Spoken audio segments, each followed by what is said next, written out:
Good afternoon. I want to really continue from where the Secretary General would have left us, and that is the issue of partnership. As we celebrate the completion of this project, it is important for us also to recognize the value of partnership. And in this region, the CARICOM region, we value greatly partnership. We take very seriously our relationship with our friends, and very seriously our commitment to the global community in whatever we do to preserve life, enhance the environment, and contribute positively to a better way of living across the globe. So on behalf of the region, I want to take this opportunity to thank the government and people of Japan for their partnership with us here in Guyana, and more so in the region, in bringing this project that demonstrates the region's seriousness. And this is very important. The region's seriousness and commitment to renewable energy, one, but more importantly, to understanding and appreciating the transition of energy source as an important part of the fight against climate change.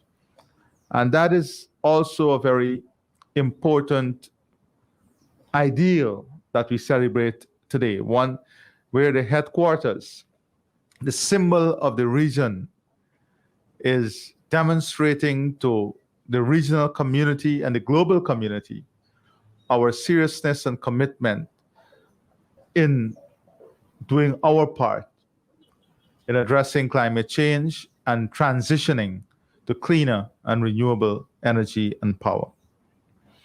The second aspect of partnership is that of our regional asset. When we market our region as a destination, we speak about sun, sand, and sea. With that natural gift that the region has comes an opportunity for us to exploit these natural attributes to the betterment of our people in the region, but more importantly, to ensuring that we are in line with our global commitment.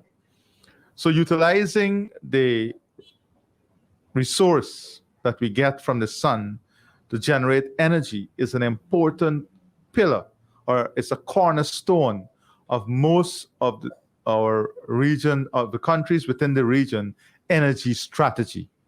It is part of their transitional strategy. So the headquarters leading by example gives greater value to that strategy of utilizing the sunshine. Then with the sea comes wind, and many of the countries within the region are also moving towards generating energy with the use of wind. So in every single country within the region, there is an energy strategy or a commitment along a policy framework in which we are pursuing path to sustainable energy production.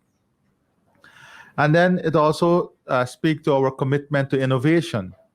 Here in the region, we know we are small in population, we are small in size, but we are not small in thinking, we are not small in policy making, and we are not small in playing our part. And a major aspect of that is innovative thinking, innovative projects and programs that will deliver the type of results we want. So innovation is a big part of the regional strategy.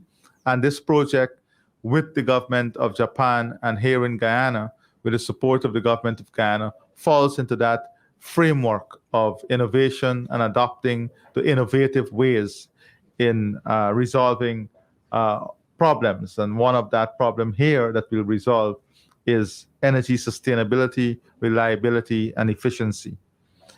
Then it brings me to the second pillar. The Secretary General spoke about this issue when she assumed office, that is improving our efficiency, and efficiency at every level. You know, we're not an agency with huge budget and so on. So it's very important that here at the headquarters things are balanced and run in an efficient manner, cutting down important cost centers. And energy is an important cost center that had to be addressed and has to be addressed across governments. So this project also falls within that framework, helping us to achieve the efficiency, reducing costs, and giving us better service delivery. Then the other issue is us being proactive as a region and futuristic. We know that this is where the world is going. We know also that we have to transition. So this is another example of the region leadership and the region itself being futuristic and proactive in its approach.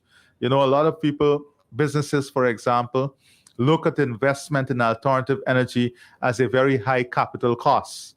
But when you weigh the long-term benefit, then you see that the returns are far higher in the long term, from the outset of the medium to the long term. And with the type of efficiency that the ambassador spoke about, and the type of development in the technology itself, the capital cost is coming down. So it is making decisions to move in these directions quite easier these days than when the technology first started. So this is part of our proactive, futuristic way of doing things. And it's also about leadership. We can't be talking about renewable energy and making no attempt to transition at the home of the region. And same can be said about countries. We can't be talking about reducing the cost of energy, transitioning to cleaner energy, and we're not doing anything to transition to that.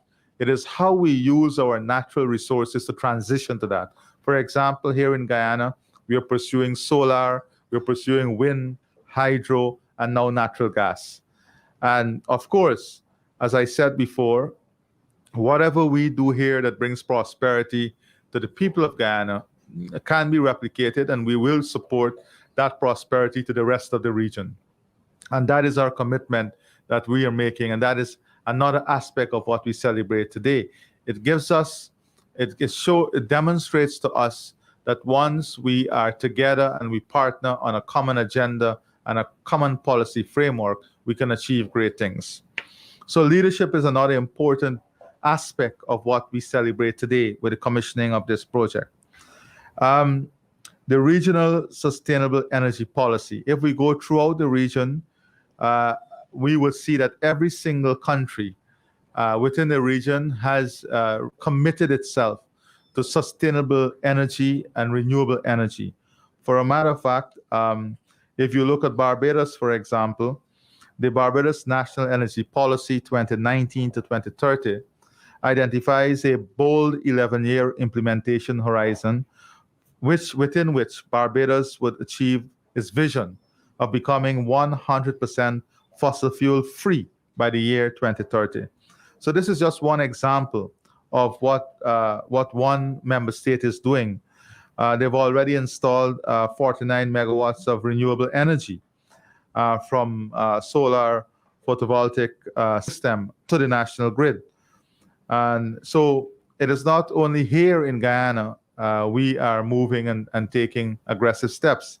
We're seeing this across the region. In Jamaica, for example, Jamaica also is pursuing a renewable energy project that will move Jamaica closer to achieving the 30% target for electricity generation from alternative energy sources by 2030 and 50% by 2037.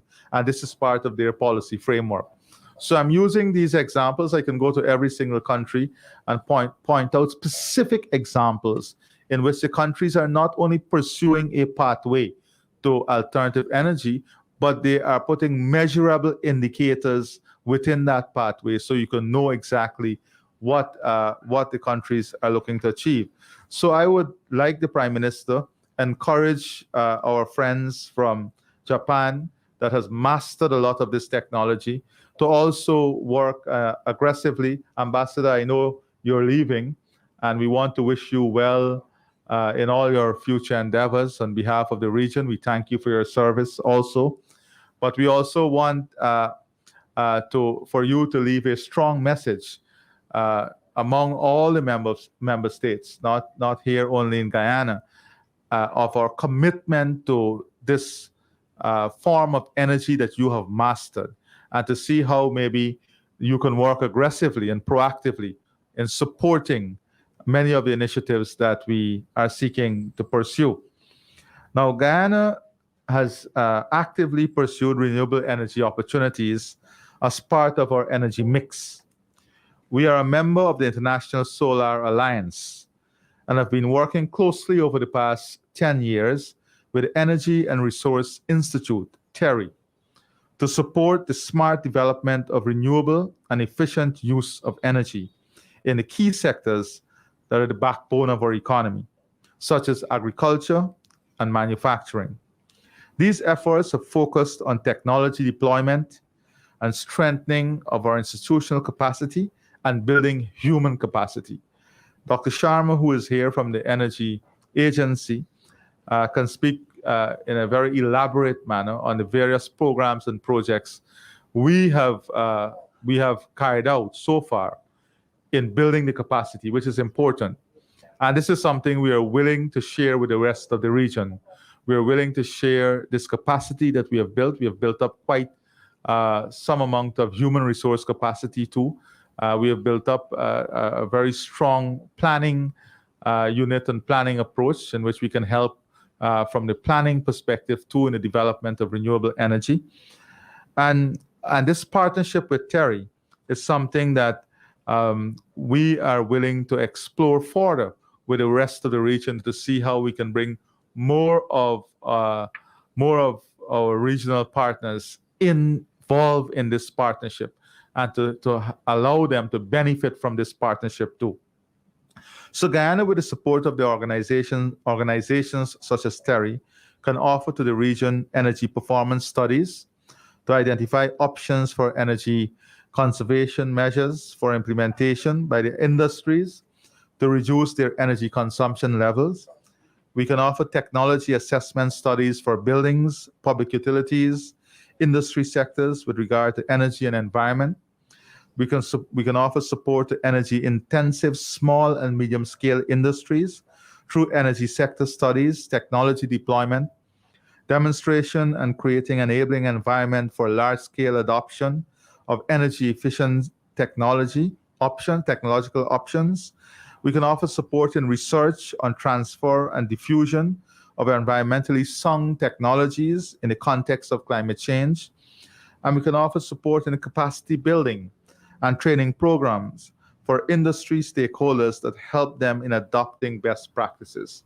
So these are some of the things that we have worked with development partners. We have built a lot of capacity, and we are willing to offer this to the region. And this falls directly as part of our low carbon development strategy. We are prepared to work with the region on renewable energy opportunities to ensure we as a region are coordinated in our effort to support each other. And this is important, not only looking inward, but how we can support each other and to play our part collectively in the fight against climate change by tackling mitigation opportunities, even as we continue to aggressively adopt the climate change and to seek support for adaptation. And this is another important area that we continue to call upon the international community.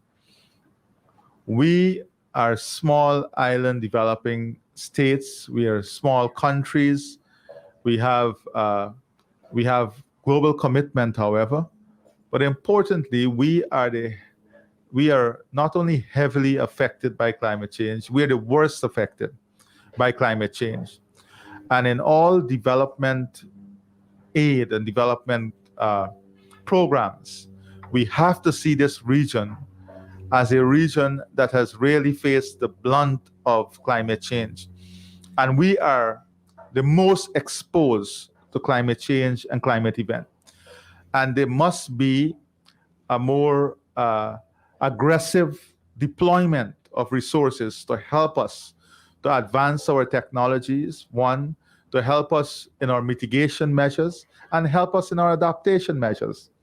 We are showing and demonstrating with the little resources that we have that we are capable of making big decisions, we're capable of providing leadership, and we're capable of doing what is right and playing our part in the fight against climate change. But we need support. We need support.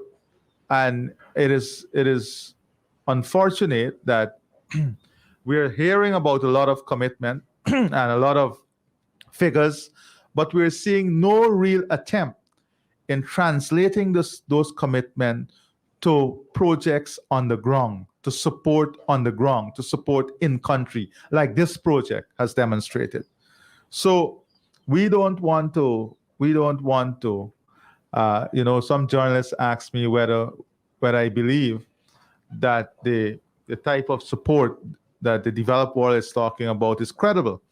We don't want to believe that it is not credible. We believe that the commitment is credible, but there needs to be urgent action in demonstrating that commitment by not adding conditions to the countries, but by supporting the existing pipeline of projects to meet the targets that we have outlined individually and collectively as a region. As I said, every single country has already outlined a strategy, but that strategy has to be supported. That strategy has to be supported. And I use this opportunity to, on behalf of the region, to call upon all these agencies, on organizations, and all those who would have made the commitment to demonstrate that commitment by addressing the needs of the most affected area in the globe, the region in the globe, that is the CARICOM region, and to put urgent measures in helping us with our adaptation and mitigation. With these few words, again, I thank the government of Japan and the people of Japan. I thank the staff, both from Guyana and in the Secretariat, in the agencies, the embassy here, and all those who, the subcontractor, the contractor, all those who made this project achievable under very difficult circumstances. And on that note, I want to echo to all those who are participating online and all the citizens of this one region, the CARICOM region, that we as leaders, we understand the seriousness of COVID like you do, but we are saying that we cannot be reactive all the time. We have to be proactive. And part of being proactive is for you to ensure you have your vaccines and wear your mask. We cannot consistently call on the region to shut things down or close things down. That is not the approach that the world is going. We have to take the responsibility. If we want to move quickly from pandemic to epidemic and then move way down the line, we have to do this. So I urge all those in the region who are listening to follow the guidelines within countries and to please do our part in taking the vaccine and wearing the mask. So continue to be safe, and God bless all of you. Thank you very much.